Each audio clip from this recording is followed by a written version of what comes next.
ऐसा तो कभी संभव है नहीं कि क्रिकेट में भूचाल ना आए, और वही भूचाल आजकल पिछले कई दिनों से क्रिकेट में आया है। और उसका सबसे बड़ा रीज़न ये है कि ये मुस्तफ़िजुर रहमान वाला जो इंसिडेंट हुआ है, जब से केकेआर की टीम ने इनको आईपीएल से बाहर किया है, तब से लेके अभी तक बांग्लादेश क्रिकेट बोर्ड, आईसीसी और बीसीसीआई के बीच जो कॉन्फ्लिक्ट चल रहा है ना, जो कोल्ड कॉन्फ्लिक्ट चल रहा है, उसने बड़ा डिस्टर्बेंस क्रिएट किया और पूरी क्रिकेटिंग फ्रेटर्निटी में एक थोड़ा सा सरदर्द जनरेट कर रखा है। इसमें थोड़ा सरदर्दी में इजाफा और हुआ जब न्यूज़ आई कि तमीम इकबाल, जो बांग्लादेश के पूर्व ओपनर हैं और one of the greatest batsman of Bangladesh, मतलब वहाँ का अगर उनको सचिन कहा जाए तो कोई गलत बात नहीं होगी, क्योंकि जो उनकी सर्विसेज हैं बांग्लादेश क्रिकेट के लिए, आपको याद होगा 2007 में बांग्लादेश के खिलाफ इंडिया वर्ल्ड कप में मैच हार गई थी, और वो मैच हारने के कारण इंडिया टूर्नामेंट से बाहर हो गई थी। तो उस टीम के मेंबर थे तमीम इकबाल, और अभी भी जिस तरीके की क्रिकेट वो खेलते हैं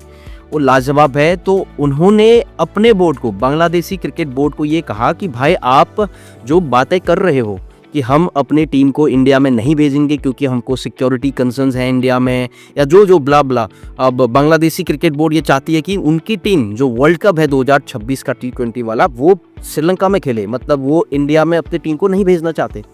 अब बात यह है कि तमीम इकबाल ने कहा कि भाई आप आईसीसी और बीसीसीआई से इस तरीके का पंगा तो मत लीजिए, क्योंकि आपको पता है कि अगर आप आईसीसी और बीसीसीआई से पंगा लोगे तो बांग्लादेश क्रिकेट के दरवाजे पे ताला और घोड़े दोनों एक साथ लग सकते हैं। क्योंकि उनको पता है यार, जिस पोजीशन पे आईसीसी और बीसीसीआई इस वक्त है, मतलब बीसीसीआई और आईसीसी दो पावरफुल डोमिनेटिंग पावर है क्रिकेट में।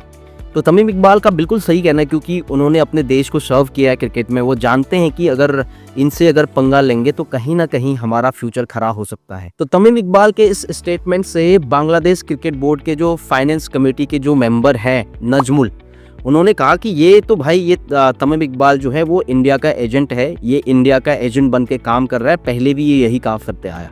तो उन्होंने अपने देश के सीधे खिलाड़ी को सीधे तौर पे इंडिया का एजेंट बता दिया।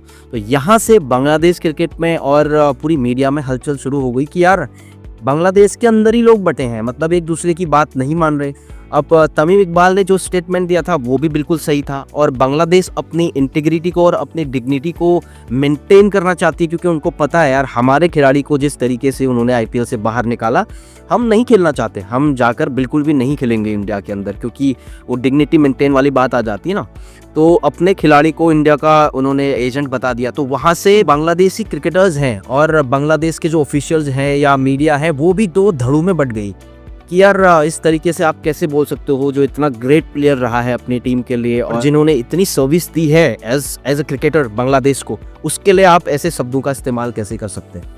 मतलब सीधे तौर पे तमीम इकबाल ने आईपीएल को भी लताड़ा कि भाई आप पहले बता देते, और साथ में अपनी क्रिकेट बोर्ड को भी कहा कि आप पंगा मत लीजिए, क्योंकि यार अपने देश के या अपने जो क्रिकेट बोर्ड है उसके भविष्य की चिंता तो उनकी होगी ना होगी, बिल्कुल होगी, क्योंकि उन्होंने इतने सालों से अपनी टीम को सर्व करा है। तो उसमें तमीम इकबाल की कोई गलती नहीं है। इस मैटर में सबसे बड़ी बात यह है कि आईसीसी और बीसीसीआई कह रहे हैं भाई तुमको आना पड़ेगा किसी भी हद में, हम नहीं जानते यहाँ पे ना कोई अगर सिक्योरिटी कंसर्न है आपको तो आप हमें ऑफिशियली दे दीजिए कि ये प्रॉब्लम्स हैं, हम उनको जितना जल्दी हो सके रिजॉल्व करेंगे। इसमें सबसे बड़ा क्वेश्चन ये उठता है कि यार बांग्लादेश के इस हरकत के बाद, इस स्टेटमेंट के बाद, क्या वाकई बीसीसीआई और आईसीसी दबाव में हैं, किसी प्रेशर में दिखाई दे रहे हैं? क्योंकि देखो वर्ल्ड कप खेलना है तो ऐसा तो होगा नहीं कि आप इंस्टेंट या विदाउट एनी रीजन आप बांग्लादेश को बाहर कर देंगे।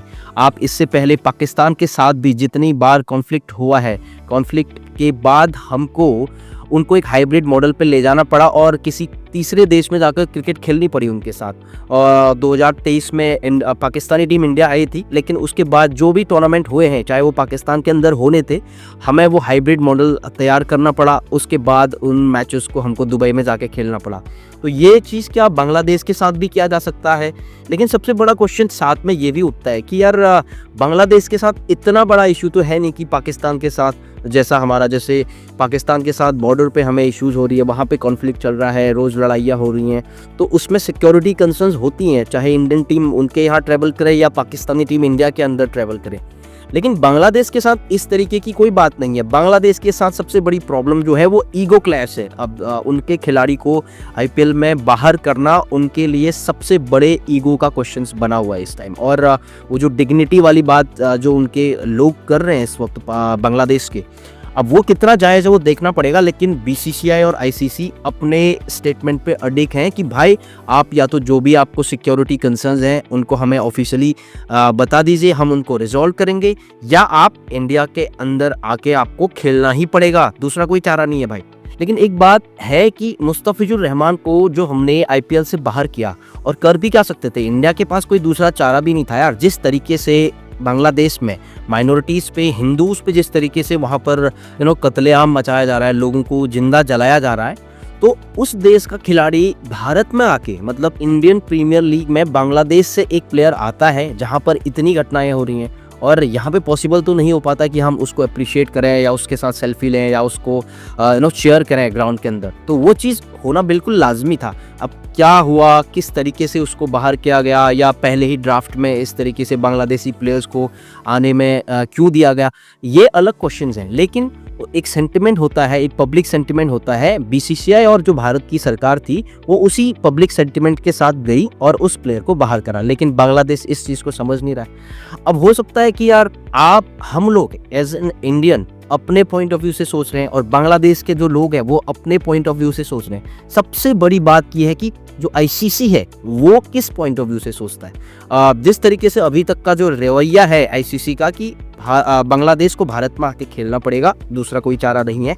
अब इससे आगे देखना होगा कि बांग्लादेश कैसे इस चीज़ को रिएक्ट करता है और कैसे इशू को वो टैकल करता है, ये देखने वाली बात है। लेकिन जो इस टाइम पे जो कॉन्फ्लिक्ट चल रहा है बीसीसीआई, बांग्लादेश क्रिकेट बोर्ड और आईसीसी के बीच, वो कुछ अलग तरीके से है, जिसने क्रिकेटिंग फ्रेटर्निटी में थोड़ा सरदर्द तो जरूर जनरेट कर रखा है। अगर ये वीडियो आपको अच्छा लगा तो आप इस चैनल को सब्सक्राइब करिए, लाइक करिए और शेयर करिए अपने दोस्तों में, क्योंकि हम क्रिकेट पे रेगुलर बात करेंगे और आगे भी वीडियोस आते रहेंगी।